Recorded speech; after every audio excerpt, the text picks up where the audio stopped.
పాట విశ్వాసం మరియు స్నేహం. ఒక గ్రామంలో ఒక చిన్న బాలుడు, అతని పేరు రవి, మరియు ఒక చిన్న బాలిక, ఆమె పేరు పైలు. వారు ఇద్దరూ మంచి స్నేహితులు. రోజూ కలిసి ఆడుతూ పంచాయతీకి వెళ్ళిపోతుండేవారు. కాని ఒక రోజు వారు ఆటాడుతూ ఆడిన పక్కన ఉన్న పొలంలో ఒక వేశ్యాని కనుగొన్నారు. ఆమె వాటి వద్దకు వచ్చి, మీ దృష్టిలో నాకు సహాయం చేయాలసిన అవసరం ఉంది అన్నారు. రవి మరిగ్గా, మనం ఏమి చేయాలి అని అడిగాడు. పైలు, మాకు చేయాల్సిన పని ఏమిటి అని అడిగింది.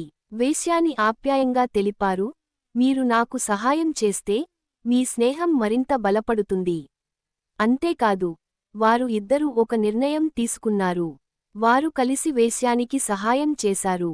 వారు 2 వారాల పాటు ప్రతిరోజూ ఉచితంగా ఆహారం, నీరు మరియు ఆప్యాయతని అందించారు.